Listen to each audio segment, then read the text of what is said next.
Hello every one 2025 ഡിസംബറിൽ ഞാൻ meet ചെയ്തൊരു കുട്ടീന്റെ ആപ്റ്റിറ്റ്യൂഡിന്റെ അനാലിസിന്റെ റിപ്പോർട്ടാണ് നിങ്ങളുടെ ഫ്രണ്ടിലിരിക്കുന്നത്. ആപ്റ്റിറ്റ്യൂഡിന്റെ അനാലിസിസ് പ്രകാരം ഈ കുട്ടിക്ക് നമ്മൾ സജസ്റ്റ് ചെയ്ത one of the exam hospitality മാനേജ്മെന്റിന്റെ എൻട്രൻസ് ആണ്, NCHM എന്ന് പറയും. അതിൽ ആ കുട്ടിക്ക് റീസെന്റ് 5000+ റാങ്ക് ഉണ്ട്. ആ റാങ്ക് വെച്ച് റീസണബിൾ ആയിട്ടുള്ള ഏതെങ്കിലും നല്ല ഹോസ്പിറ്റാലിറ്റി മാനേജ്മെന്റ് ഇൻസ്റ്റിറ്റ്യൂട്ടിൽ അഡ്മിഷൻ കിട്ടും. അപ്പൊ ഈ വീഡിയോയുടെ ഉദ്ദേശം എന്ന് പറഞ്ഞു കഴിഞ്ഞാൽ എന്തൊക്കെ ഫാക്ടറുകളും റീസണും കൊണ്ടാണ് നമ്മൾ ഈ ഒരു എക്സാം സജസ്റ്റ് ചെയ്ത എന്നുള്ള ഒരു കാര്യമാണ്. അത് ശ്രദ്ധിക്കേണ്ട ഒരു കാര്യം, 3-3.5 മണിക്കൂർ ഉപയോഗിച്ച് എക്സ്പ്ലെയിൻ ചെയ്തൊരു കാര്യമാണ് നമ്മൾ 2-3 മിനിറ്റിലേക്ക് കംപ്രസ് ചെയ്യുന്നത്. അപ്പൊ അതിൻ്റെതായിട്ടുള്ള കുറെ കാര്യങ്ങൾ മിസ് ചെയ്യുന്നുണ്ടാവും. അപ്പൊ ഒന്നാമതായിട്ട് നമ്മൾ ശ്രദ്ധിക്കേണ്ട ഒരു കാര്യം എന്ന് വെച്ച് കഴിഞ്ഞാൽ ഈ കുട്ടീന്റെ ആപ്റ്റിറ്റ്യൂഡ് നമ്മൾ അനലൈസ് ചെയ്യുമ്പോൾ ജനറൽ ആപ്റ്റിറ്റ്യൂഡിൽ പെർസെപ്ച്വൽ എബിലിറ്റിയും ഇമോഷണൽ ആപ്റ്റിറ്റ്യൂഡും ആണ് ഏറ്റവും ഹൈ ആയിട്ടിരിക്കുന്നത്. അപ്പം സാറ്റിന്റെ ഒക്കെ ഹിസ്റ്റോറിക്കൽ ആയിട്ടുള്ള ഡാറ്റ അനലൈസ് ചെയ്യുമ്പോഴത്തേക്ക് ഒരു പ്രെഡിക്റ്റീവ് വാലിഡിറ്റി എന്ന് പറയുന്ന ഒരു കാര്യമുണ്ട്. ഈ പ്രെഡിക്റ്റീവ് വാലിഡിറ്റിയിൽ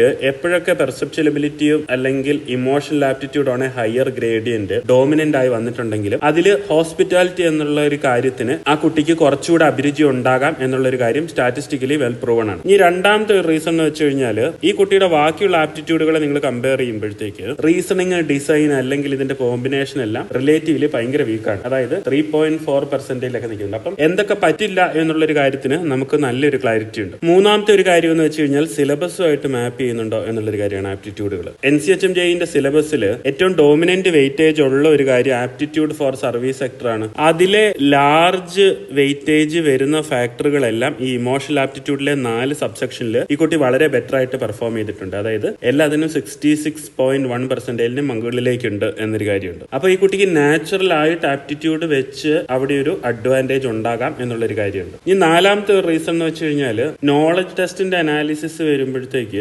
റിലേറ്റീവ്ലി എല്ലാ സബ്ജക്റ്റുകളും ഒരു സെക്ഷൻ ആവറേജും ബാക്കിയുള്ള ഒരു സെക്ഷൻ റിലേറ്റീവ്ലി ബിലോ ആവറേജിലാണ് പെർഫോം ചെയ്തിരിക്കുന്നത്. അപ്പോൾ ഒത്തിരി നോളജ് അക്വയർ ചെയ്ത് വരേണ്ട പരീക്ഷകൾ ഇൻട്രൻസിക്കലി ഡിഫിക്കൽട്ട് ആകാനുള്ള ചാൻസ് ഉണ്ട്. ഇതെന്ന് പറഞ്ഞാൽ പ്രിപ്പറേഷൻ കുറച്ചുകൂടെ ഈസി ആകാമായിരിക്കാം എന്നുള്ളൊരു കാര്യമുണ്ട്. ഇനി അഞ്ചാമത്തെ റീസൺ ശ്രദ്ധിക്കേണ്ട ഒരു കാര്യം എന്ന് വെച്ച് കഴിഞ്ഞാൽ ആപ്റ്റിറ്റ്യൂഡിന്റെ കോമ്പിനേഷനും ഒത്തിരി ഫാക്ടറുകൾ ഒന്നിച്ചു വരുന്ന ഈ കാര്യത്തിൽ ഈ കുട്ടിക്ക് എഴുതാവുന്ന ഓപ്ഷൻ എന്ന് പറഞ്ഞു കഴിഞ്ഞാൽ ഹോസ്പിറ്റാലിറ്റി മാനേജ്മെന്റിന്റെ പരീക്ഷ മാത്രമല്ല, നമ്മൾ മൾട്ടിപ്പിൾ ആയിട്ടുള്ള ഓപ്ഷൻസ് കൊടുത്തിട്ടുണ്ട്. അതെങ്ങനെ മനസ്സിലാകാമെന്ന് ചോദിച്ചു കഴിഞ്ഞാൽ നമുക്ക് ലാർജ് ഡാറ്റയിലെ പ്രെഡിക്റ്റീവ് വാലിഡിറ്റി വെച്ചിട്ട് എവിടെയൊക്കെ പിള്ളേർ സക്സസ് ആയി എന്നുള്ള ഒരു കാര്യം നമുക്ക് മനസ്സിലാക്കി എടുക്കാൻ പറ്റുന്നതാണ്. രണ്ടാമത്തെ ഒരു കാര്യം എന്ന് വെച്ച് കഴിഞ്ഞാൽ എല്ലാ കുട്ടികളും യുണീക്കാണ്. അപ്പം നാളെ വേറൊരു സ്റ്റുഡന്റിനും ഇതേ രീതിയിൽ ഒരു കാര്യം വരണമെന്ന് നിർബന്ധമില്ല. അപ്പൊ എന്താ ചെയ്യേണ്ടതെന്ന് വെച്ച് കഴിഞ്ഞാൽ നിങ്ങളുടെ ആപ്റ്റിറ്റ്യൂഡിനെയും നോളജിനെയും വളരെ വിദഗ്ധമായിട്ട് അനലൈസ് ചെയ്ത് അതിൽ നിന്ന് നമുക്ക് ചെയ്യാൻ പറ്റുന്നതിനെ ബെറ്റർ മാപ്പ് ചെയ്യും, പ്രെഡിക്റ്റ് ചെയ്യും, പ്രിപ്പയർ ചെയ്യുകയാണ് ഏറ്റവും നല്ലതായിട്ടുള്ള option. Thank you so much.